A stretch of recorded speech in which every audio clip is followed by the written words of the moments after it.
شاہ مرداں شیر یزداں قوت پروردگار، شاہ مرداں شیر یزداں قوت پروردگار، لا فتح الا علی لا سیف الا ذوالفقار، لی خمسۃ اطفی بہا حر الوباء الحاطمہ، المصطفیٰ والمرتضی وابناہما والفاطمہ۔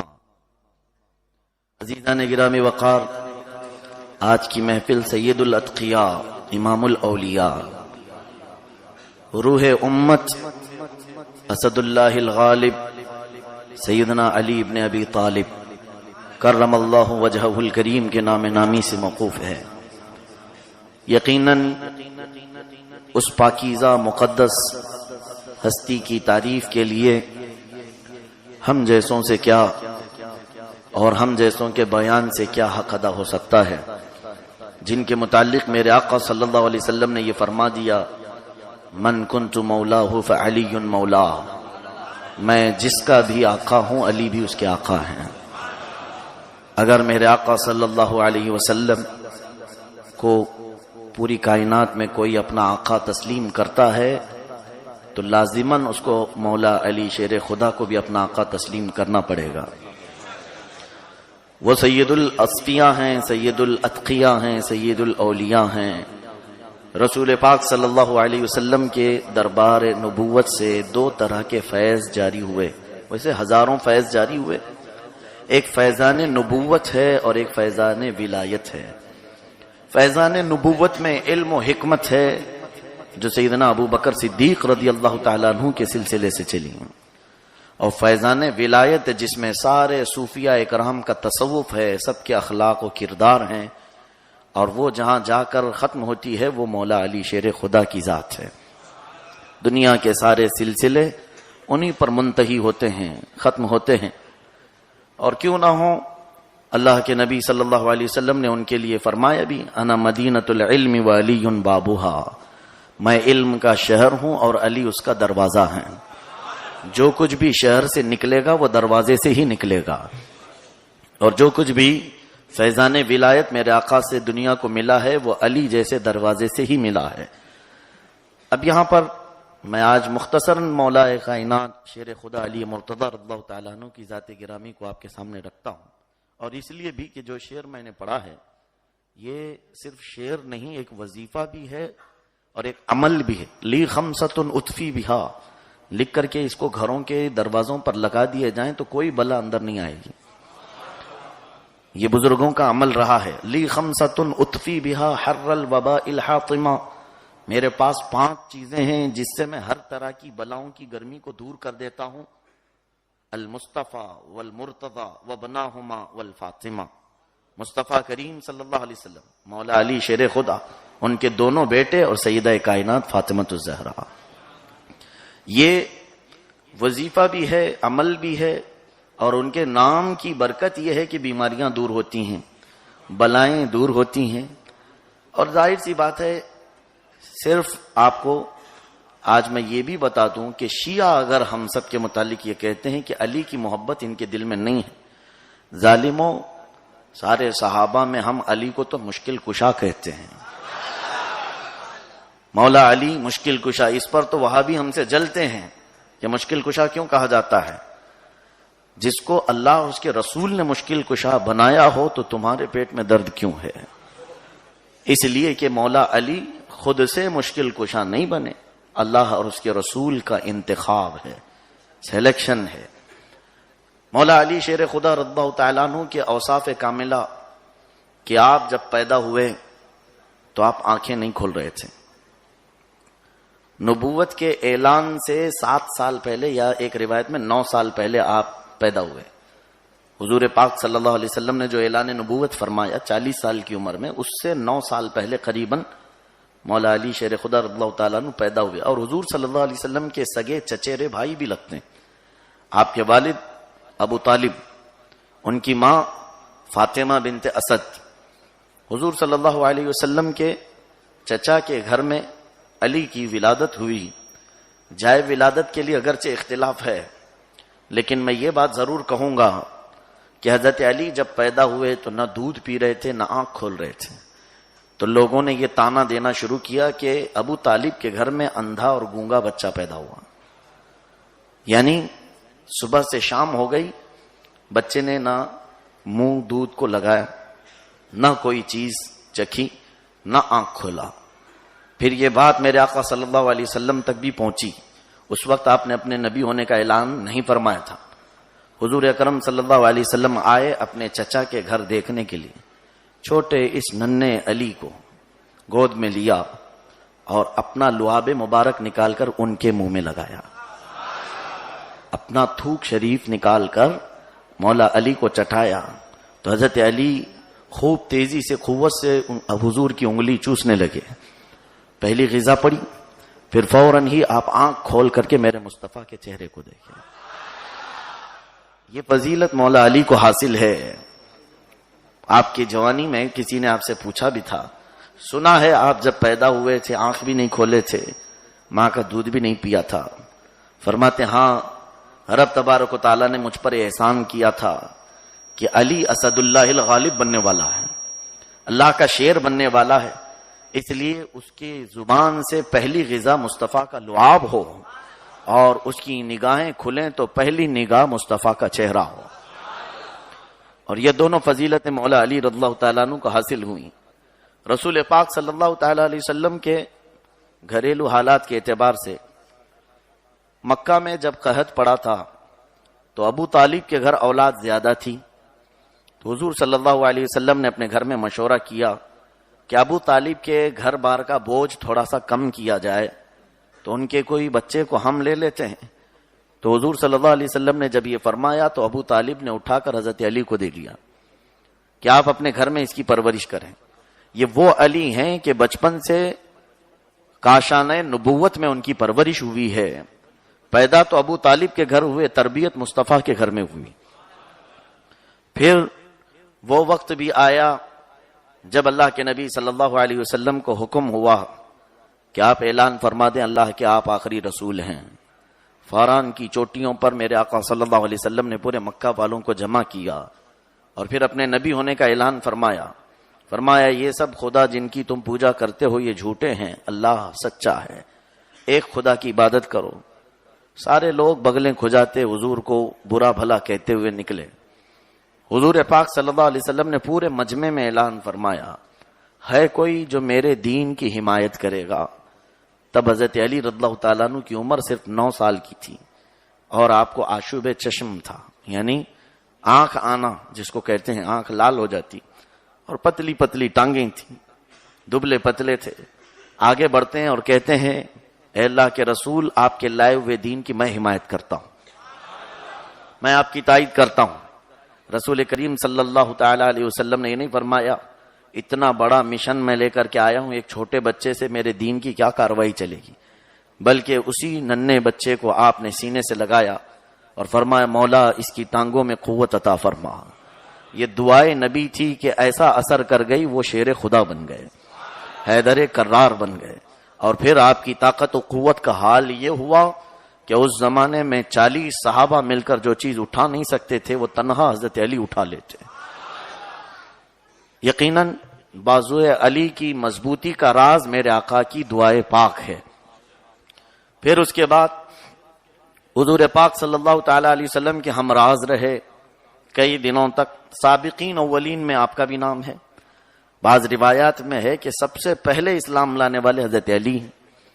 تطبیق یوں دی گئی ہے کہ بچوں میں سب سے پہلے حضرت علی ایمان لائے، عورتوں میں حضرت خدیجہ، بڑی عمر والوں میں حضرت ابو بکر صدیق، غلاموں میں حضرت بلال حبشی اور غلاموں میں حضرت زید بن حارثہ رضی اللہ تعالیٰ عنہ. یہ حضور پاک صلی اللہ علیہ وسلم پر ایمان لانے والوں کی الگ الگ تطبیق دی گئی. پھر جانتے ہیں آپ رسول کریم صلی اللہ تعالی علیہ وسلم ہجرت فرمانے والے تھے، تب بھی اپنے بستر پر مولا علی کو سلایا، اور حضرت علی کو اس وقت سلایا تھا جب حضور کے گھر کا پورا احاطہ کیا گیا تھا کافروں کے ذریعے سے. سب قتل کرنے کے برے ارادے سے مکہ کا ہر خاندان کا فرد جمع تھا، تلواریں ان کے ہاتھوں میں لہرا رہی تھی، اور اب حملہ کرنا ہے، محمد کے گھر میں داخل ہو کر انہیں قتل کر دینا ہے. یہ پلان تھا. اس وقت ہی ہجرت کا حکم نازل ہوا. اے نبی کونین صلی اللہ علیہ وسلم، آپ ہجرت فرمائیں، مکہ چھوڑ کر مدینے کی طرف روانہ ہو جائیں۔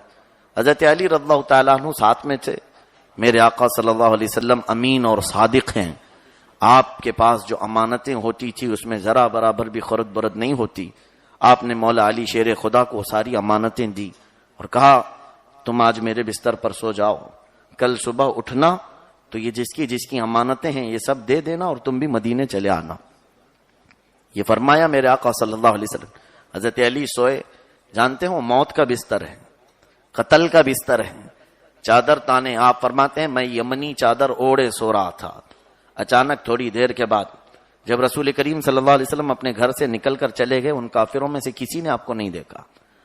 اندر داخل ہوئے کفار و مشرکین، بستر پر لیٹے ہوئے دیکھا، ظاہر سی بات ہے کہ تلوار اٹھاتے اور گردن کو الگ کر دیتے، لیکن بعض لوگوں نے کہا دیکھ لو سونے کی حیت الگ لگ رہی ہے، جسم کی ساخت الگ لگ رہی ہے۔ چادر کھینچی گئی تو حضرت علی تھی۔ لوگوں نے کہا کہ محمد یہاں سے چلے گئے، ان کو مار کے کوئی مطلب نہیں، پھر واپس چلے گئے۔ ایک بہت ڈیفیکلٹ معاملہ ہے، ایک بہت خطرناک چیز ہے، موت کے بستر پر سو جانا، غلطی سے اگر قتل ہو جاتے۔ لیکن حضرت علی رضی اللہ تعالیٰ عنہ فرماتے ہیں اس دن مجھے بہت سکون کی نیند آئی۔ کیوں؟ اس لیے کہ حضور نے فرمایا تھا کل امانتیں دے کر تم بھی مدینے آ جانا۔ اس کا مطلب یہ ہے کہ دنیا ٹل جائے لیکن حضور کا فرمان نہیں ٹلے گا۔ صبح تو ہونا ہی تھا، امانتیں دینا ہی تھا اور مجھے مدینہ پہنچنا ہی تھا۔ یہ حضرت علی کا یقین۔ اس کے بعد آپ بھی ہجرت فرما کر مدینہ طیبہ تشریف لائے۔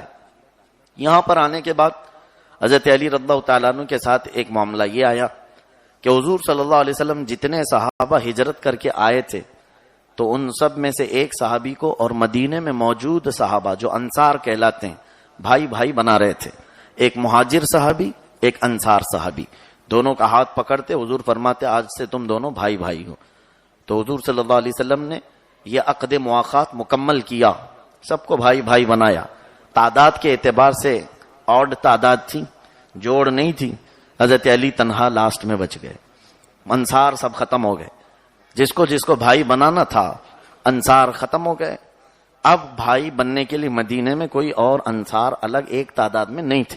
حضرت علی غمگین ہوئے، تھوڑا سا آپ کے دل میں بات ایسی آئی کہ میں اکیلا آخر میں بچ گیا، مدینے میں کوئی انصار باقی نہیں رہے، مجھے کسی کا بھائی نہیں بنائے گا۔ آپ کے اس مغموم چہرے کو دیکھ کر حضور نے بلایا علی کیا بات ہے؟ کہا حضور میرے لیے کوئی انصاری نہیں ملا، کوئی صحابی نہیں ملے۔ اللہ کے نبی صلی اللہ علیہ وسلم نے فرمایا انت ولی فی الدنیا والآخرہ، اے علی تم دنیا میں بھی میرے بھائی ہو اور آخرت میں بھی میرے بھائی ہو۔ سب کو ان کا جوڑ ملا ہے لیکن میری طرف بھی تو دیکھو کہ میں تمہارا بھائی بننے کو تیار ہوں۔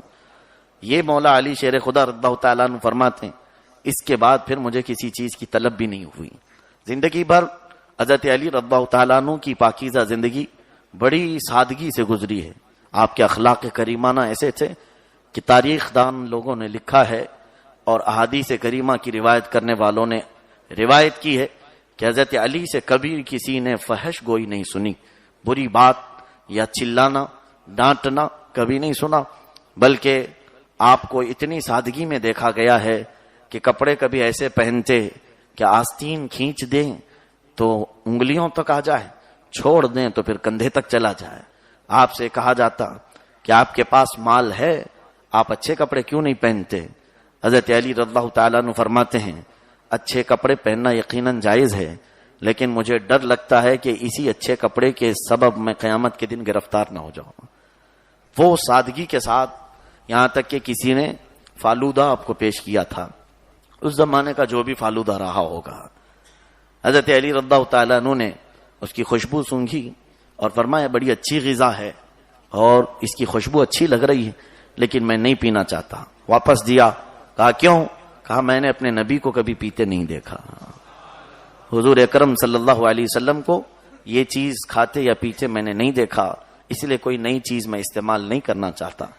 حضرت علی رضی اللہ تعالیٰ عنہ کا علم تقوی سب اپنی جگہ پر مسلم۔ ایک مرتبہ حضرت علی رضی اللہ تعالیٰ عنہ نے لوگوں میں اعلان فرمایا کہ جس کو بھی نبی سے ملنا ہے اسے 2 بار مجھ سے ملنا پڑے گا۔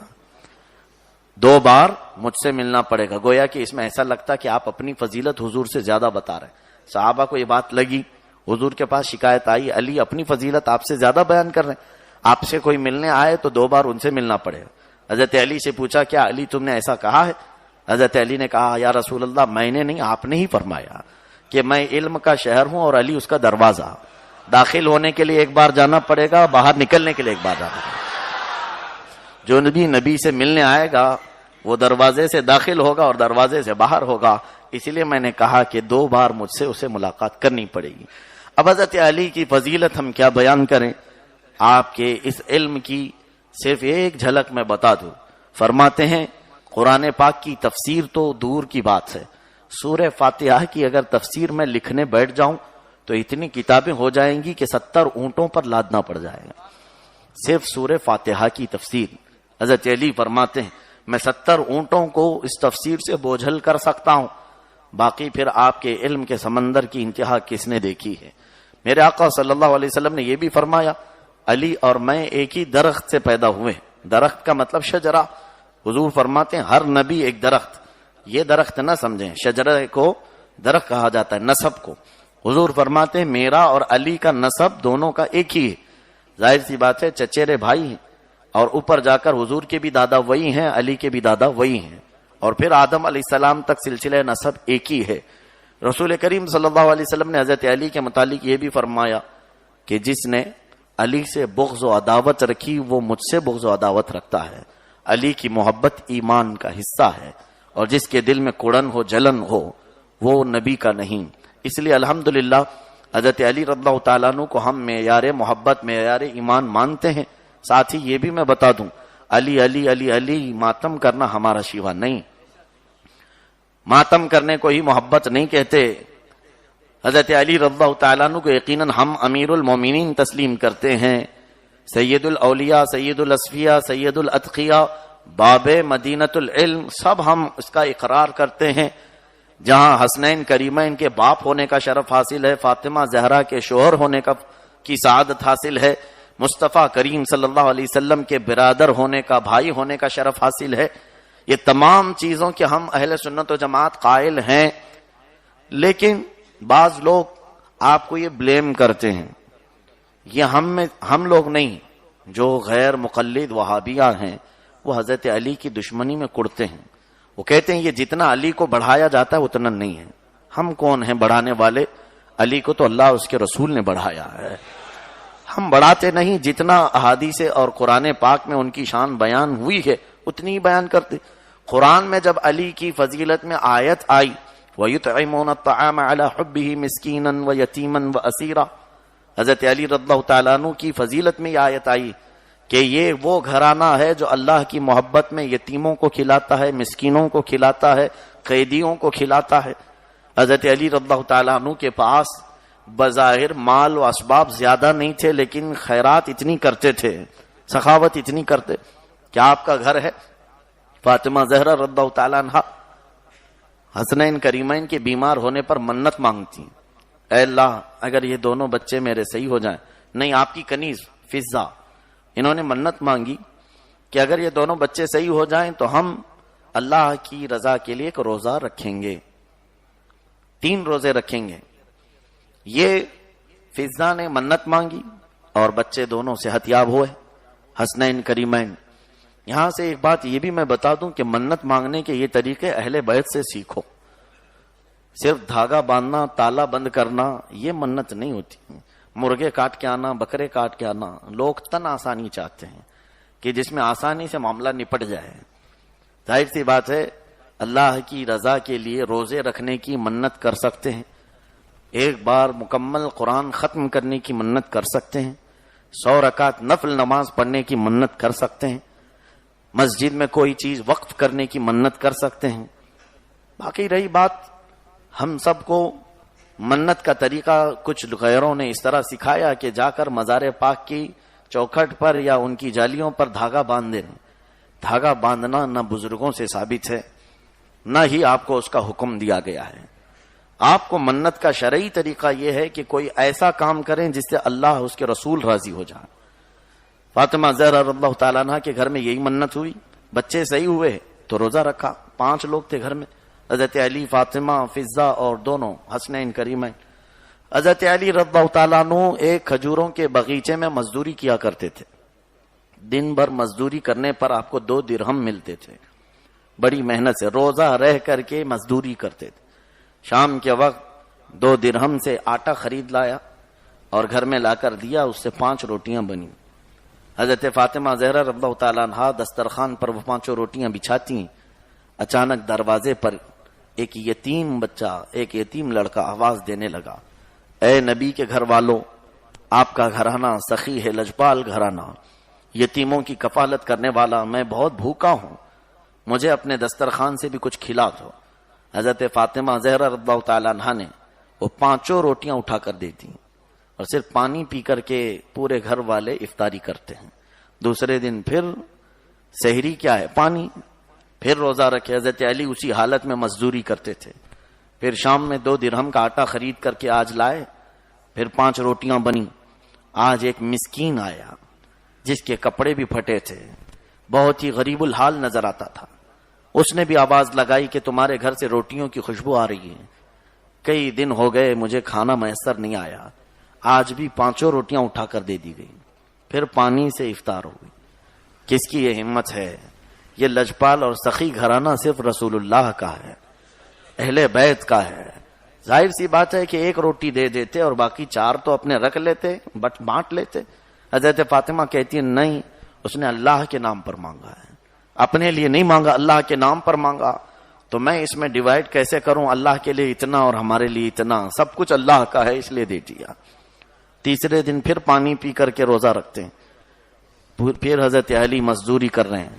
کیسے ہو سکتا ہے فاقہ 3 دن کا، سحری بھی پانی سے، افطاری بھی پانی سے.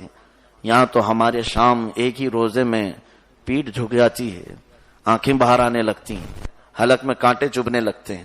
لیکن وہ مولا علی شیر خدا رضی اللہ تعالیٰ 3 دن کی سخت بھوک کے بعد بھی ایک باغیچے میں خدمت کر رہے ہیں.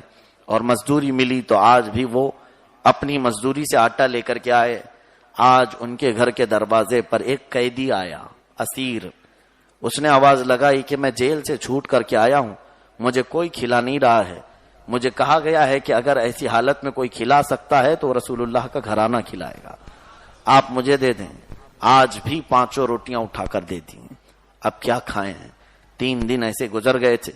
رات کے وقت میرے آقا صلی اللہ علیہ وسلم اپنے گھر میں داخل ہوئے. فاطمہ کو بلایا تو دیکھا حسنین کریمین ایک طاق میں دبکے ہوئے بیٹھے ہوئے ہیں. ایسے بیٹھے ہوئے ہیں کہ ان کی آنکھیں بند ہونے کے قریب ہیں. حضرت فاطمہ جھک گئی ہیں، پیٹ پیٹ سے لگ رہا ہے. فضہ جو ان کی کنیز ہے کونے میں بیٹھی. حضرت علی رضی اللہ تعالیٰ عنہ کے جسم پر بھی کپ کپی تھی. حضور پاک صلی اللہ علیہ وسلم داخل ہوئے، پوچھا کیا حال ہے؟ کسی کا کچھ جواب نہیں آیا. پھر آپ نے پوچھا کیا حال ہے؟ حضرت فاطمہ کھڑی ہوئی قوت سے، شکایت نہیں کی یا رسول اللہ صلی اللہ علیہ وسلم ہم 3 دن سے بھوکے ہیں، نہ، بلکہ کہا الحمدللہ، اللہ کا فضل و کرم ہے، سب ٹھیک ٹھاک ہیں، سب اچھے ہیں. حضور پاک صلی اللہ تعالی علیہ وسلم ان کی حالت دیکھ رہے تھے اور وہ غیب داں نبی جانتے ہیں. اسی وقت جبرائیل امین آیت لے کر نازل ہوئے. سورہ دہر کی 29ویں پارے کی آیت ہے، وَيُطْعِمُونَ الطَّعَامَ عَلَى حُبِّهِ مِسْكِينًا وَيَتِيمًا وَأَسِيرًا. اے محبوب، یہ وہ گھرانہ ہے جہاں اللہ کی محبت میں کبھی یہ لوگ اپنا پورا کھانا یتیم کو کھلاتے ہیں، کبھی مسکین کو کھلاتے ہیں اور کبھی قیدی کو کھلاتے ہیں. اور پھر اخیر میں یہ کہتے ہیں انما نطعمکم لوجہ اللہ لا نرید منکم جزاء ولا شکورا.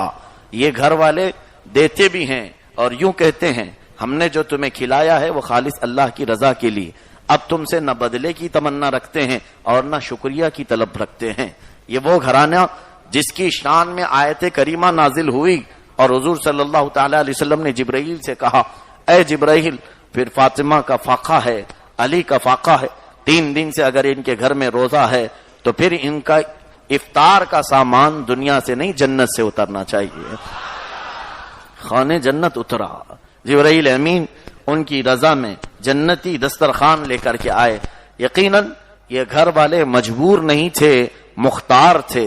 اللہ عز و جل کی محبت میں کل لٹانا ان کی عادت کریمہ تھی اور یہ نہیں دیکھتے کہ ہمارے گھر میں پھر کھانا آئے گا یا نہیں آئے گا.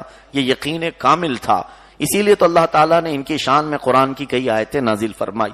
عزیزان گرامی، یہ وہ گھرانہ ہے جس کے متعلق امام زمن نے فرمایا، آتا ہے فقیروں پہ انہیں پیار کچھ ایسا، خود بھیک دیں اور خود کہیں منگتا کا بھلا ہو۔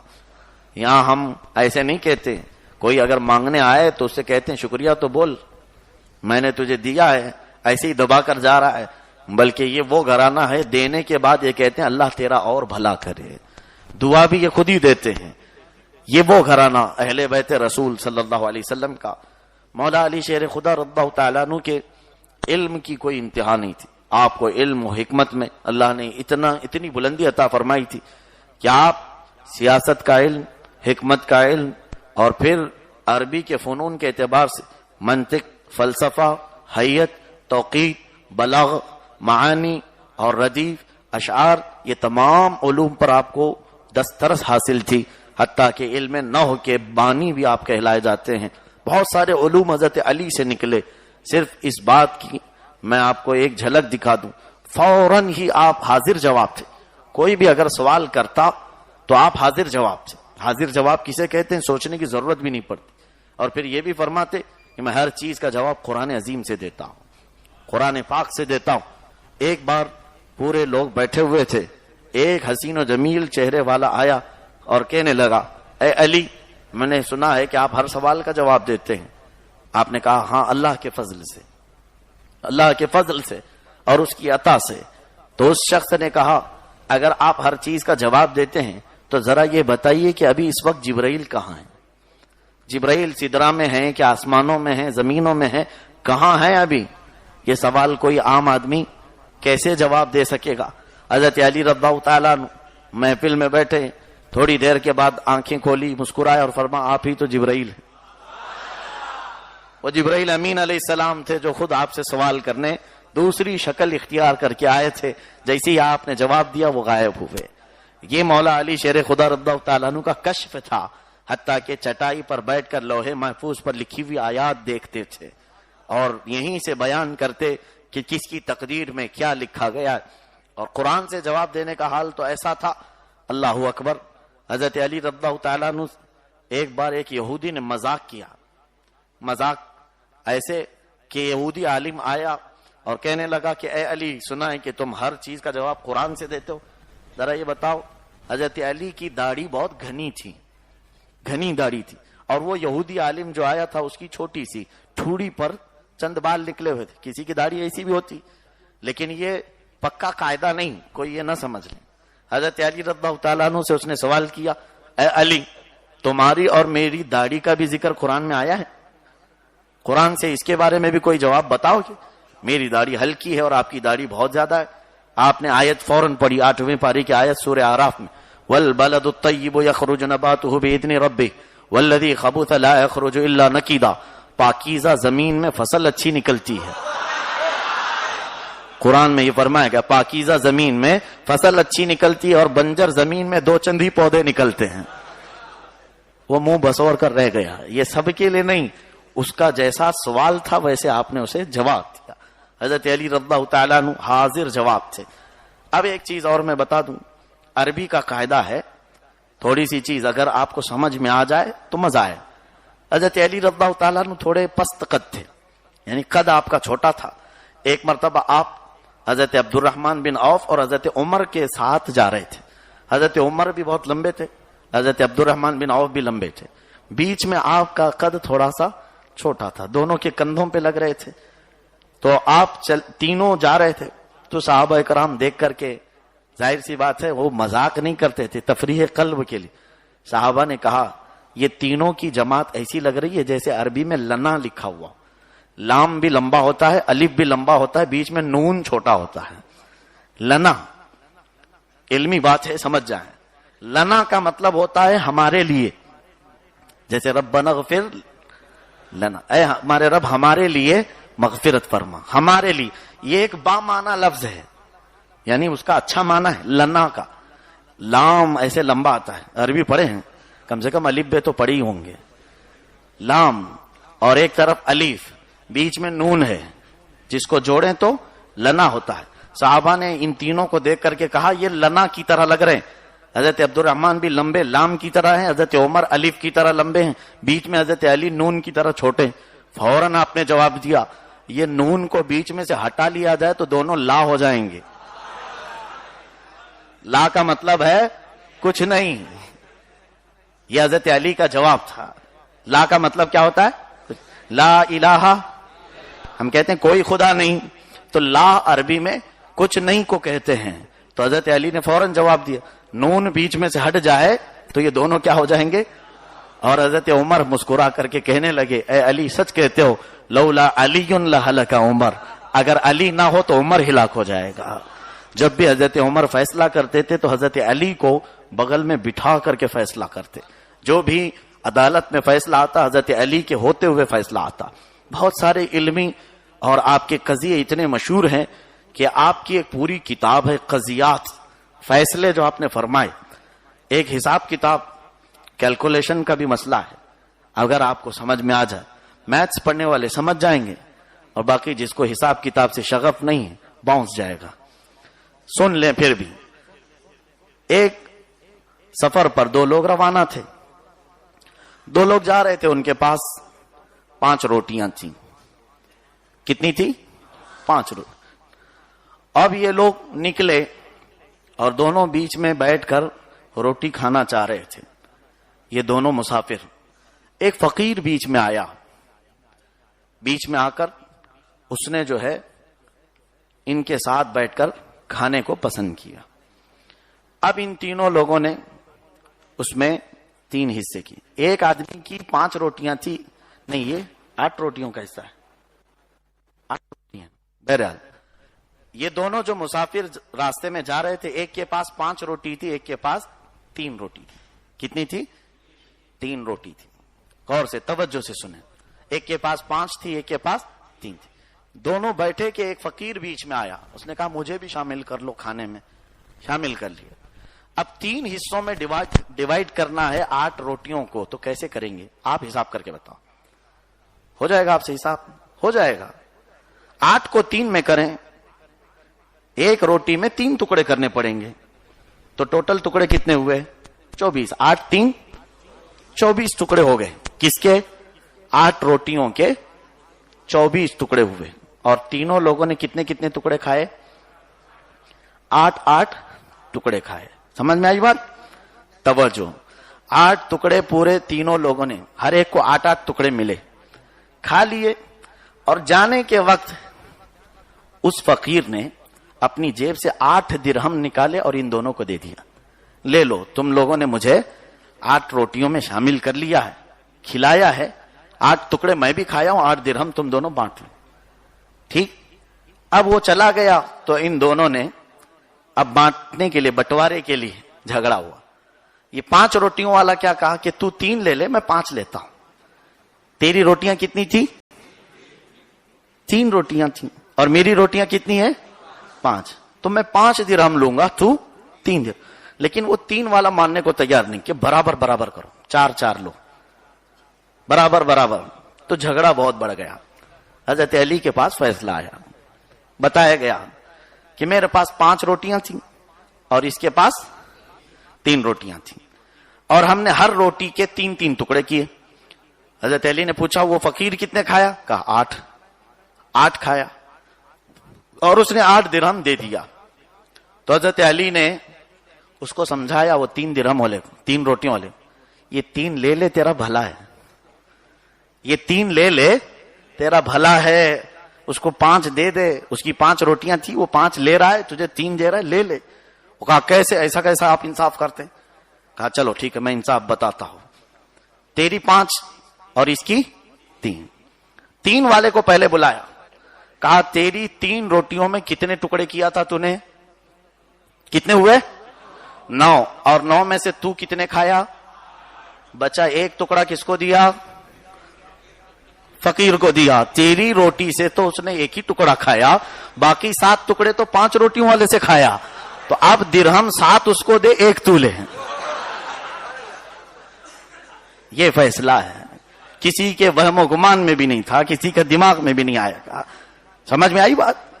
3 روٹیوں کے 9 ٹکڑے ہوئے، 8 اس نے خود کھائے ہیں اور ایک فقیر کو دیا ہے، تو اب اس کا حق میں درہم کتنے؟ ایک ہی آئے، وہ منہ بسور کے ایک درہم لے کے چلا۔ یہ مولا علی شیر خدا رضی اللہ تعالیٰ عنہ کا علم تھا، تدبر، سیاست، حکمت تھی۔ اور کسی نے آپ سے یہ بھی سوال کیا، اے علی، کیا آپ یہ ہر چیز کا جواب دینے میں ماہر ہیں، کبھی آپ نے خدا کو بھی دیکھا ہے؟ اللہ اکبر، یہ بہت ہی بڑا سوال ہے، کبھی خدا کو بھی دیکھا ہے؟ حضرت علی مسکراتے ہیں اور کہتے ہیں تم مجھ سے خدا کو دیکھنے کی بات کرتے ہو، قسم رب ذوالجلال کی، علی نماز کے سجدے سے اس وقت تک سر نہیں اٹھاتا جب تک اپنے رب کو نہیں دیکھتا۔ میں دوسرا سجدہ اس وقت تک نہیں کرتا جب تک پہلے سجدے میں میرے رب کو دیکھ نہیں لیتا۔ تجلیات، رب تبارک و تعالیٰ کے تجلیات، جلوے دیکھنا، یہ بعض اولیاء کاملین کے لیے ثابت ہے۔ حضرت علی رضی اللہ تعالیٰ نے فرمایا، باقی رہی بات بالمشافہ رب کو دیکھنا، وہ صرف میرے آقا کے لیے ہے معراج کی شب میں۔ حضرت علی رضی اللہ تعالیٰ عنہ کا یہ حال تھا کہ جب اذان ہوتی تو چہرہ پیلا پڑ جاتا تھا، چہرہ پیلا ہو جاتا اور ایسے کانپتے تھے، مسجد میں آتے تھے تو آپ کے بدن سے رونگٹے آپ کے کپڑوں سے باہر آ جاتے، اتنا اذان کی آواز سے۔ لوگ کہتے کہ آپ اتنا ڈرتے ہیں، چہرہ پیلا پڑ جاتا ہے، بال کھڑے ہو جاتے ہیں۔ حضرت علی فرماتے ہیں یقیناً دنیا والوں کو تو نے نہیں دیکھا کہ بادشاہوں کے حضور جاتے ہوئے لوگ کیسے اپنے آپ کو سنوارتے ہیں، میں بادشاہ اعظم مالک یوم الدین کے حضور حاضر ہوتا ہوں، جب مجھے کہنا ہوتا ہے نماز میں قیامت کے دن کا مالک، تو ڈر یہ لگتا ہے کہ رب ذوالجلال میری طرف سے چہرہ نہ پھیرے۔ وہ ان کے اخلاق تھے، خوف خدا تھا۔ آج تو پوری نماز ہو جاتی، ہم کہاں خیال رکھے ہوتے ہیں، ہماری نمازیں، ہماری عبادتیں کس کے خیال میں ہو جاتی ہیں۔ اسی لیے ہمارے سجدے اور ہماری نمازیں ہمیں برائیوں سے روک نہیں پا رہی۔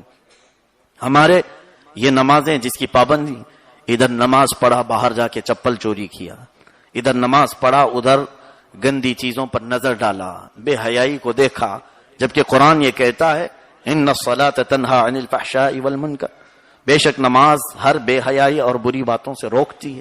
تو کیوں نہیں روک پا رہی؟ اس لیے کہ نماز میں ہم کہیں اور غرق ہوتے ہیں، کبھی بازار میں، کبھی دکان کے حساب کتاب میں، کبھی گھر میں۔ تو یہ نمازیں خوف خدا سے بھری ہوئی نہیں ہوتی، جس کی وجہ سے آج ہمارے اندر چینجنگ نہیں لا پا رہے۔ حضرت علی رضی اللہ تعالیٰ عنہ کو جنگ کے دوران آپ کے پیر میں، آپ کی پنڈلی میں ایک تیر چبھ گیا تھا، اور اتنا سخت تیر تھا کہ نکالو تو گوشت ساتھ میں نکل رہا تھا پنڈلی پر، تو بہت شدت کا درد دے رہا تھا، آپ نکالنے نہیں دے رہے تھے۔ لوگوں نے بہت اصرار کیا، طبیب آئے لیکن ہمت نہیں ہو پائی۔ پھر لوگوں نے، صحابہ نے یہ مشورہ کیا علی کو نماز پڑھنے دو۔ حضرت علی رضی اللہ تعالیٰ نماز میں مصروف ہو گئے، قرآن کی تلاوت کر رہے تھے کہ صحابہ نے پیچھے سے وہ تیر کھینچ کے نکالا، پنڈلی کا گوشت تو اس تیر کے ساتھ نکل کے آیا۔ پوری نماز ہو گئی، حضرت علی پوچھتے ہیں میرے پیر میں جو تیر تھا وہ کہاں گیا؟ کہا گیا کہ وہ تو پہلی رکعت میں ہی نکال لیا گیا۔ فرماتے ہیں مجھے احساس نہیں ہو سکا، پتہ نہیں چلا، اس لیے کہ محویت کا یہ عالم ہوتا، اپنے رب کے حضور غرق ہونے والے ہو۔ آپ دیکھیں آج ایسی محویت نماز کے بجائے گیم کھیلنے میں بچوں کی ہے، ایسے کہ ہزار پکارو ان کو کچھ ہوش و حواس نہیں، چلاتے رہ جاؤ، وہ اپنا گیم ترک کر کے آنا نہیں چاہتے۔ یہی ہمارا معاشرہ ہے، آج بچوں سے لے کر جوانوں تک ہم ان کو کون سی عادت ڈال رہے ہیں؟ ایسے خطرناک گیم یہودیوں نے بنائے جس سے تمہارے پورے اخلاق تباہ و برباد ہو جائیں گے۔ حتیٰ کہ یہ کارٹون جو دیکھتے ہیں، اس کے متعلق میں نے تفسیر میں بھی بیان کیا تھا، یاد ہوگا تفسیر کی حاضر باش لوگوں کو، جو کارٹون بچوں کو ہم دکھاتے ہیں ٹی وی میں سیریل کے طور پر یا فلم کے طور پر، یہ جو کارٹون آتے ہیں، آپ کو حیرت ہوگی کہ یہ پورے کارٹون پہ جادو کیا گیا ہوتا ہے۔ ہر اینونیمز جو ہوتی ہیں اس میں جو شکلیں ہوتی ہیں، جیسے کوئی بلی ہے، کوئی کتا ہے، کوئی بیل ہے، اس کے چہرے پر ایک کالا ڈاٹ ہوتا ہے، نقطہ ہوتا ہے، وہی جادو ہے۔ اور یہودی پوری دنیا میں جادو میں سب سے زیادہ مشہور ہے، ان کی ایک مقدس کتاب ہے جس کا نام قبالہ۔ آپ یہ سرچ کر کے دیکھ لو، اگر میری باتیں ایسی ہی لگتی ہیں، لفاظی لگتی ہیں، تو میں نوجوانوں سے گزارش کروں گا جو میں کہتا ہوں سرچ کر کے دیکھ لو اور حقیقت سے ملا کے دیکھو۔ قبالہ نام کی جادو کی کتاب ہے، وہ بالکل سیکریٹ کتاب، یہودیوں کے علاوہ کسی کو نہیں دیتے۔ ان کا عقیدہ یہ ہے کہ ان کی آسمانی مقدس کتابوں میں سے ایک قبالہ بھی ہے. جیسے ہمارے لیے قرآن مقدس ہے، ان کے لیے تورات ہے، انجیل ہے، اور ساتھ ہی تلمود اور قبالہ کتاب. وہ ان کے صرف علماء اور حکیم پڑھتے ہیں، اور جادو کے ذریعے سے پوری دنیا پر وہ کنٹرول کرنا چاہتے ہیں وقتی طور پر. حتیٰ کہ آپ کو حیرت ہوگی، میں نے چند بزرگوں سے عرب میں ملاقات کیا مدینہ طیبہ کے، انہوں نے یہ تک کہا کہ کینسر کوئی بیماری نہیں، جادو ہے. کینسر بیماری نہیں، جادو ہے. یہ یہودیوں کی طرف سے چھوڑی ہوئی چیزیں جادو کے ذریعے سے اس وائرس کو لایا گیا ہے، اور ایسے کہ اس کا علاج بھی معلوم نہ ہو. یہ نظر بندی، اسی لیے تو دیکھو کینسر کسی کو پتہ ہی نہیں چلتا، نظر بندی ہوتی جب وہ آخری اسٹیج پہ ہو، یا پھر ایسی وقت کہ اس کا علاج ممکن نہیں ہوتا، تب پتہ چلنے لگتا ہے. کینسر اگر شروع میں کسی کو معلوم ہو جائے تو علاج ممکن ہے. یہ تمام چیزیں یہود و نصارہ جادو کے ذریعے سے پوری دنیا پر کنٹرول کرنا چاہتے ہیں، اور ہمارے مسلمان بچوں کو ہم انہی جادو کے میدان میں جھونک دینا چاہتے ہیں. اس آگ میں کتنے بچے جل رہے ہیں آپ کو معلوم ہے؟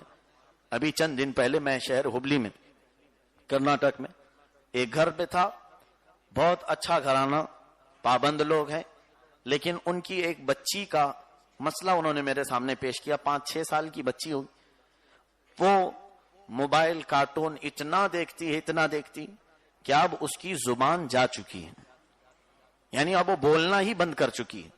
یہ کیسی بیماری ہے؟ یعنی اب وہ کوئی بھی بات چیت نہیں کرتی. کہا پہلے تو اچھی بات چیت کرتی تھی، ممی پاپا اور بھی دوسرے اسکول میں پورے کتابیں پڑھتی تھی، جو بھی پہلی جماعت میں کتابیں پڑھائی جاتی تھی وہ سب پڑھتی تھی. آج ایسی پوزیشن اس کی آئی ہے کہ گونگی ہو گئی، زبان نہیں کھلتی. یہ پہلا کیس میرے سامنے تھا. پھر مجھے بتایا گیا نہیں، یہ پہلا کیس نہیں، ایسے کئی معاملات ہوئے کہ ان بچوں کے ساتھ جو کارٹون میں ان کو مصروف کر دیا جاتا ہے، ایسے محو کر دیا جاتا ہے کہ ان کے آس پاس ماں باپ کے ہونے کا بھی انہیں احساس نہیں ہوتا. عزیزان گرامی، بچوں کو اس بری عادت سے باز لاؤ، اس لیے کہ آج ماں باپ کیا چاہتے ہیں، اس کے ہاتھ میں موبائل پکڑا دو تھوڑی دیر تو ہم کو ڈسٹرب کرنے سے بچائے گا، اپنے کام کاج میں ڈسٹرب نہیں کرے گا، اس لیے اس کے ہاتھ میں موبائل پکڑا دیا. اس کے علاوہ دوسری کوئی چیزیں ایسی اس کو رکھو. اب تو بچے ہیلتھی کھیل کھیلنے بھی بند کر چکے ہیں.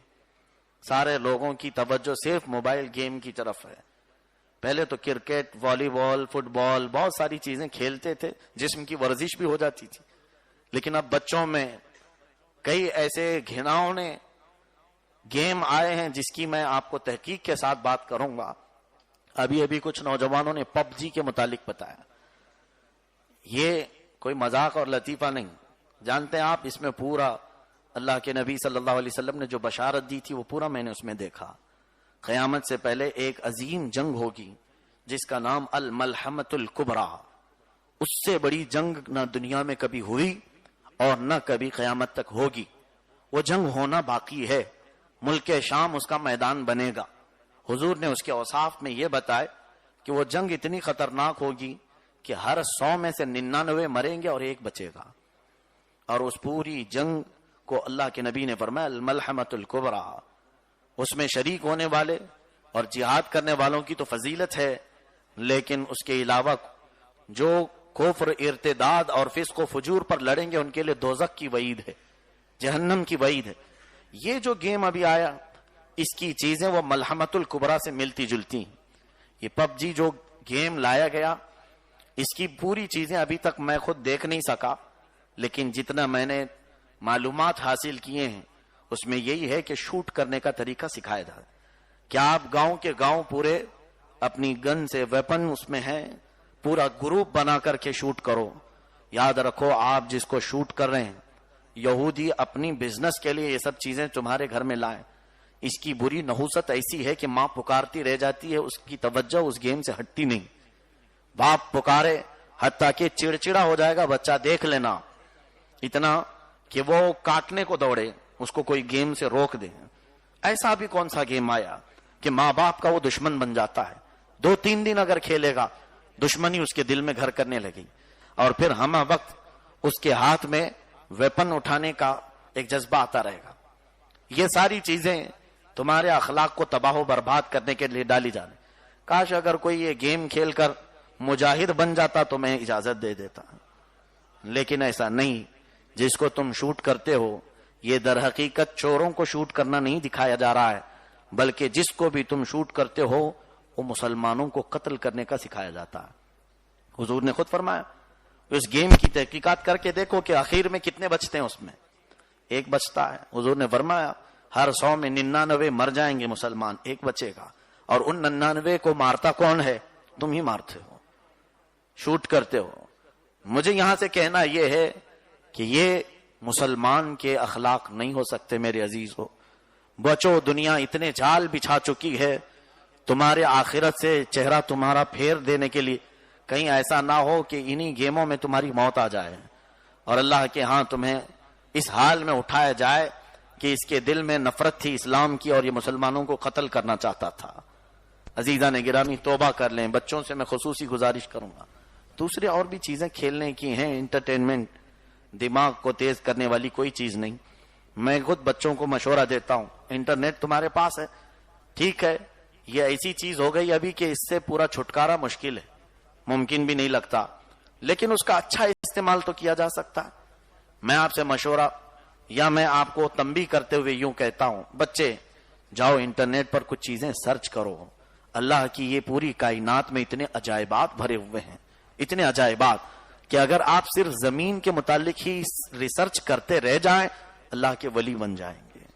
کہ قرآن سے اس کو ملا کر کے دیکھیں گے سائنٹسٹ نے کیا کیا کہا ہے زمین کے متعلق، اس کی گہرائی کیا ہے، اس کی موٹائی کیا ہے، اس کی خاصیتیں کیا ہیں، اور اسی زمین سے میں بنا ہوں، اسی زمین میں مجھے ڈالا جانا ہے، اسی زمین سے مجھے اٹھایا جانا ہے. یہ تو فار ایگزامپل میں نے بتایا. ایسے ہی آپ کو تحقیق اور ریسرچ کرنے کے لیے اتنی چیزیں ہیں، اللہ کے عجائبات. آپ پہاڑوں کے متعلق ریسرچ کرو، آپ درختوں کے متعلق ریسرچ کرو، آپ آسمان کے متعلق ریسرچ کرو، حتیٰ کہ یہ سب چیزیں چھوڑو، کم سے کم اپنی باڈی کے بارے میں ریسرچ کر لو کہ میرے دن میں کتنی مرتبہ سانسیں آتی ہیں، کتنی مرتبہ جاتی ہیں. ڈاکٹروں نے اس کو کاؤنٹ کر کے لکھ دیا، میرا دل کتنی مرتبہ دھڑکتا ہے، میرے جسم میں رگیں کتنی ہیں، لیور کسے کہتے ہیں اور یہ کتنا نازک ہوتا ہے. یہ سب چیزیں جب تم ریسرچ کرتے رہو گے کہاں تمہارے پاس وقت ہوگا گیم کھیلنے کا. ہاں یہ حقیقت ہے، جب دنیا تمہیں ایسے گندی چیزوں کا استعمال کرنے کے لیے انٹرنیٹ لائی ہے اسی کو ذریعہ بنا کر کے تم اخلاق عالی سیکھ لو، بلند اخلاق سیکھ لو. یہ اس زمانے کی جنگ انٹرنیٹ سے لڑی جائے گی. ایک وقت آئے گا، میں اس کو بھی پہلے بتا چکا ہوں کہ پوری دنیا کیش لیس ہوگی. صاحب آپ بینکوں میں جمع کرو، کچھ بھی کیش نہ رکھو، حتیٰ کہ اب ڈیبٹ کارڈ، کریڈٹ کارڈ، یہ سارے کارڈ بھی ختم کر دیے جائیں. کرپٹو کرنسی کے نام سے چھوٹا سا ایک میموری کارڈ تمہارے جسم میں انبلٹ کر دیا جائے، اور ایسے کہ آپ ٹچ کریں تو آپ کا پورا بایو ڈاٹا آ جائے. اسکرین ٹچ سے آپ کا بینک بیلنس، آپ کے گھر کی پراپرٹی کی، جائیدادوں کی سارے دستاویزات وہ بھی نکل کر کے آئیں گے.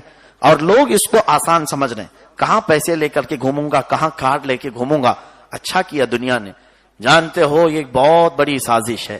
ایک وقت آئے گا کہ تمہارا سارا کمایا ہوا اثاثہ بینکوں میں ہوگا اور انٹرنیٹ سے دیکھا جائے گا انٹرنیٹ کون چلاتا ہے، کون چلاتا ہے، کون اسے بند کرتا ہے. یہودیوں کے ہاتھ میں.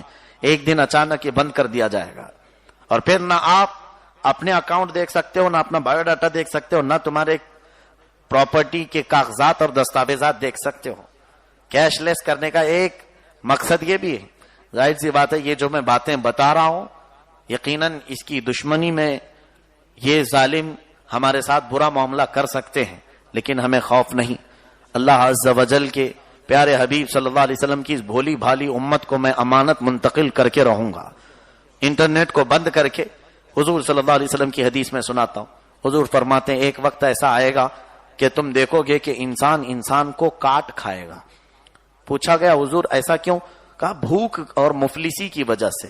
صحابہ کہتے ہیں وہ بھوک اور مفلسی تو اس زمانے میں بھی ہے، اس زمانے میں انسان انسان کا گوشت کیسے کھائے گا؟ اللہ کے نبی صلی اللہ علیہ وسلم فرماتے ہیں اس لیے کہ ان کے ساتھ ایسی مفلسی ہوگی کہ کسی کے پاس کوئی نہ سکہ ہوگا نہ درہم و دینار، اور پھر ان کے دماغ کو بھی کوئی دوسرے اپنے انڈر میں رکھے ہوں گے. یہ جو کرپٹو کرنسی ہے اس کے ذریعے سے نرم آدمی کو غصے میں لائے جانے کے آرڈر آئیں گے اور پھر سخت آدمی کو نرم کیا جائے گا، کسی کو قتل کرنے، مرڈر کرنے کے احکامات اس میں دیے جاتے رہیں گے، آدمی پاگل ہو کر ایک دوسرے کو مارنے لگے گا، اور جب کہیں کوئی چیز خریدنے کی اس کے پاس طاقت ہی نہیں تو انسانوں کو کاٹے گا اور ان کا گوشت کھائے گا۔ وہ دن آ رہے ہیں، بہت قریب ہیں۔ صحابہ نے پوچھا کہ یہ کتنے سال؟ حضور نے فرمایا 7 سال تک ایسا چلے گا۔ وہ دن بہت قریب آ گئے، اور حضور اکرم صلی اللہ علیہ وسلم سے پوچھا صحابہ نے اس کی نشانیاں کیا ہیں؟ تو حضور نے یہ بھی فرمایا کہ اس زمانے میں بھوت جیسی، چڑیل جیسی خوفناک چیزوں کو انسانوں کے گھر میں پہنچایا جائے گا، جس کو آج زومبی نیشن کہتے ہیں۔ زومبی، یہ گڑیا جو آج لائی جا رہی، یہ بھی سب حدیث پاک میں ان کا سب ذکر ہے۔ مسلمانوں کو یہ معلوم کہاں ہے؟ اس لیے کہ گیم کھیلنے سے فرصت کہاں، عورتوں کو سیریل اور فلم دیکھنے سے فرصت کہاں۔ یہ تمام چیزیں اے میرے عزیزو تمہارے غرق اور محو ہونے کی نہیں، بات میری چلی تھی مولا علی شیر خدا رضی اللہ تعالیٰ عنہ کی نماز سے، کہ آپ ایسے محو ہوتے تھے، غرق ہوتے کہ اللہ کی یاد میں اگر آپ کے جسم میں پھنسے ہوئے تیر کو بھی نکالا جاتا تو آپ کو اس کا خیال نہیں ہوتا۔ اور آج ہماری محویت اور ہمارا غرق ہونا کسی دوسرے کام میں آ گیا ہے۔ آخری بات کی طرف چلتا ہوں، مجھے بہت تھوڑا سا بیان کرنا تھا، وقت اپنے حساب سے ہی چلا ہے۔ یہ حضرت علی رضی اللہ تعالیٰ عنہ کا فیضان ہے۔ ایک حدیث پاک میں سنا دیتا ہوں۔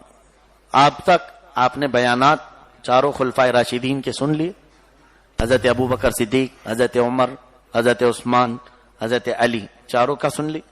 جتنا بھی مجھ سے بن پڑا آج میں نے سنا دیا۔ مولا علی شیر خدا رضی اللہ تعالیٰ عنہ، ان سب کی فضیلت کو جوڑتی ہوئی ایک حدیث پاک ہے، وہ رسول کریم صلی اللہ تعالیٰ علیہ وسلم کی بھی اور فاطمہ زہرا کی بھی۔ ایک بار مصطفیٰ کریم صلی اللہ علیہ وسلم حضرت فاطمہ کے گھر میں تھے۔ اس حدیث کو سنانے سے پہلے یہ توجہ کریں کہ اس حدیث میں ہماری پوری زندگی کے سبق آ گئے، سب آ گئے۔ حضور ان کے گھر میں تھے، حضرت فاطمہ کے گھر حضرت ابو بکر بھی تھے، حضرت عمر بھی تھے، حضرت عثمان بھی تھے، یہ لوگ بھی تھے، حضرت علی بھی تھے۔ سیدہ کائنات فاطمہ الزہرا رضی اللہ تعالی عنہا نے شہد کا ایک پیالہ حضور کے پاس پیش کیا، اس میں شہد تھا اور بہت ہی حسین و جمیل خوبصورت پیالہ تھا۔ وہ حضور صلی اللہ علیہ وسلم کی خدمت میں پیش کیا۔ رسول پاک صلی اللہ علیہ وسلم نے اس پیالے کو لیا، غور سے دیکھا تو اس میں ایک بال پڑا ہوا تھا، سر کا ایک بال تھا۔ اتفاق سے آ گیا، گھر میں بھی کھانے پکانے میں کبھی آ جاتا ہے۔ حضور اکرم صلی اللہ علیہ وسلم نے اس پیالے کو دیکھا، شہد کو دیکھا اور اس بال کو دیکھا توجہ سے۔ اس کے بعد حضور مسکرائے، حضرت ابو بکر سے کہا، اے ابو بکر، یہ پیالہ بہت حسین ہے اور اس میں شہد بھی دنیا کی سب سے میٹھی غذا ہے، اس میں ایک بال پڑا ہوا، یہ تینوں کی ملتی جلتی کوئی مثال آپ کے دماغ میں آتی ہے؟ حضرت ابو بکر نے وہ پیالہ لیا اور کہا، یا رسول اللہ صلی اللہ علیہ وسلم، میرے ذہن و دماغ میں یہ مثال آتی ہے کہ ایمان اس پیالے سے زیادہ حسین ہوتا ہے، ایمان اس پیالے سے زیادہ حسین ہوتا ہے، اور جس کے سینے میں ایمان آ جائے وہ شہد سے زیادہ میٹھا ہوتا ہے، وہ اخلاق، کردار، گفتگو میں شہد سے زیادہ میٹھا ہوتا ہے۔ لیکن ایمان کے ساتھ دنیا میں زندگی گزار کر چلے جانا بال سے زیادہ باریک ہوتا ہے۔ تینوں چیزیں، ایمان حسین پیالے کی طرح، مومن شہد کی طرح، لیکن ایمان کو بچا کر چلے جانا دنیا سے بال سے زیادہ باریک کام۔ حضرت عمر سے حضور نے پوچھا کہ تمہارے بھی دماغ میں کوئی مثال؟ آپ نے کہا، یا رسول اللہ صلی اللہ علیہ وسلم، عدالت، فیصلہ، انصاف اور شہد یہ پیالے سے زیادہ حسین چیز ہے، اور جس کے پاس عدالت نہیں وہ سب پورا اندھیری قوم ہے۔ پیالے سے زیادہ حسین چیز ہے عدالت، اور پھر عادل بادشاہ، انصاف کرنے والا بادشاہ شہد سے زیادہ حسین ہوتا ہے، شہد سے زیادہ میٹھا ہے۔ لیکن اپنے اور غیر کے ساتھ برابر کا انصاف کرنا بال سے زیادہ باریک ہوتا ہے۔ حضرت عمر نے یہ مثال دی۔ حضرت عثمان غنی نے وہ پیالہ اپنے ہاتھ میں لی، آقا اجازت ہو تو میں عرض کروں؟ کہا، یا رسول اللہ صلی اللہ علیہ وسلم، علم دین اس پیالے سے زیادہ حسین ہوتا ہے، علم دین اس پیالے سے زیادہ حسین ہوتا ہے، اور جس کے سینے میں علم دین آئے وہ عالم با عمل شہد سے زیادہ اچھا ہوتا ہے۔ ظاہر سی بات ہے، شہد میں ہر بیماری کی شفا ہے، اور حضرت عثمان فرماتے ہیں عالم با عمل میں ہر برائی کو دور کرنے کی شفا اللہ نے رکھا۔ فرماتے ہیں کہ علم دین پیالے سے زیادہ حسین اور عالم دین شہد سے زیادہ میٹھا، لیکن عالم کا اپنے علم پر عمل کر کے دکھانا بال سے زیادہ باریک کا۔ یہ آسان چیز نہیں، عالم بن جانا یہ آسان ہے، لیکن عمل کر لے جانا یہ بہت بھاری کام ہے۔ پھر حضرت علی رضی اللہ تعالیٰ عنہ کو حضور نے دیا، کہا آپ بھی اس کی کوئی مثال بیان کریں۔ حضرت علی رضی اللہ تعالیٰ عنہ فرماتے ہیں یا رسول، دیکھیں اس میں سے صحابہ نے اپنے اپنے ریلیٹڈ چیزیں ہی بتائی۔ حضرت ابو بکر کا ایمان غالب تھا، آپ نے ایمان کی مثال دی۔ حضرت عمر کو عدالت میں مشہور رکھا گیا، اس لیے آپ نے وہ مثال دی۔ حضرت عثمان غنی علم کے بہت ہی طلبگار رہتے تھے، اس لیے آپ نے وہ مثال دی۔ اب حضرت علی کیا فرماتے ہیں، یا رسول اللہ صلی اللہ علیہ وسلم، میرے نزدیک گھر پہ آنے والا مہمان اس پیالے سے زیادہ حسین ہوتا۔ مہمان کے آنے سے منہ بگاڑنا نہیں چاہیے، وہ اللہ کی رحمت سے ہے، وہ برکتیں لے کر آتا ہے۔ حضرت علی کو اس بات کا شوق تھا کہ گھر پر میرے مہمان آئے۔ فرماتے ہیں کہ گھر پر آنے والا مہمان اس پیالے سے زیادہ حسین ہوتا ہے، اور اس کو اچھی غذائیں کھلانا ہماری طرف سے یہ شہد سے زیادہ میٹھا کام ہے۔ اس کو اچھی غذائیں کھلانا یعنی مہمان نوازی کرنا یہ شہد سے میٹھا کام ہے۔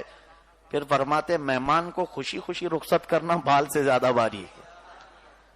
لاسٹ میں جاتے جاتے کہہ کے چلا جائے گا نمک زیادہ کیا تھا، چٹنی بہت کھلایا ہے، ارے میاں ان کے گھر میں تو پلیٹ بھی ٹوٹی ہوئی تھی۔ یہ سب مہمانوں کے ناز و نخرے برداشت کرنا اور ان کو صحیح سلامت خوشی سے بھیجنا یہ بہت باریک کام ہے۔ بہرحال سیدہ کائنات فاطمہ الزہرا رضی اللہ تعالی عنہا سے حضور نے فرمایا تم بھی کچھ بیان کرو گی؟ حضرت فاطمہ نے وہ لے کر کہا یا رسول اللہ صلی اللہ علیہ وسلم، ایک مومنہ عورت اس پیالے سے زیادہ حسین ہوتی ہے، ایمان والی خاتون اس پیالے سے زیادہ حسین ہوتی ہے، اور اگر اس پر حجاب آ جائے، پردہ آ جائے تو شہد سے زیادہ میٹھی ہوتی ہے۔ اور فرماتی ہیں حضرت فاطمہ کے حجاب میں پوری زندگی گزار کر چلے جانا بال سے زیادہ باریک۔ ہاں، پردے میں رہ کر پوری زندگی گزار لینا بال سے زیادہ باریک کام ہے۔ اخیر میں میرے آقا صلی اللہ علیہ وسلم نے وہ پیالہ لیا، تم سب نے اپنی طاقت اور اپنے علم کے مطابق اس کی مثالیں بیان کی، چاروں خلفائے راشدین سیدہ کائنات نے۔ اب آقا کا مقام آیا ہے، میرے آقا بیان فرماتے ہیں اے مومنو، اے میرے صحابہ سنو، اللہ کی بنائی ہوئی جنت اس پیالے سے زیادہ حسین ہے، اللہ کی بنائی ہوئی جنت اس پیالے سے زیادہ حسین ہے، اور جنت میں موجود نعمتیں اس شہد سے زیادہ میٹھی ہیں، اس شہد سے زیادہ میٹھی ہیں۔ توجہ، حضور فرماتے ہیں اللہ کی جنت اس پیالے سے زیادہ حسین، اس کی نعمتیں اس شہد سے زیادہ میٹھی، لیکن جنت میں جانے کا راستہ بال سے زیادہ باریک، پل صراط بال سے زیادہ باریک ہے۔ اس حدیث پاک میں ہماری زندگی کی تقریباً ساری چیزیں آ گئیں۔ رب ذوالجلال مولا علی شیر خدا رضی اللہ تعالیٰ عنہ کی برکتوں سے ہم سب کو علم نافع عطا فرمائے، علم نور عطا فرمائے، اخلاق عظیمہ عطا فرمائے، ہمارے نوجوانوں کو مولا دوسرے گناہوں کی محویت سے آزاد فرما۔ اے کریم خدا، مولا علی شیر خدا جیسا نوجوان اور ان کے بازوؤں کی قوت، ایمانی قوت ہم سب کے معاشرے میں عطا فرما۔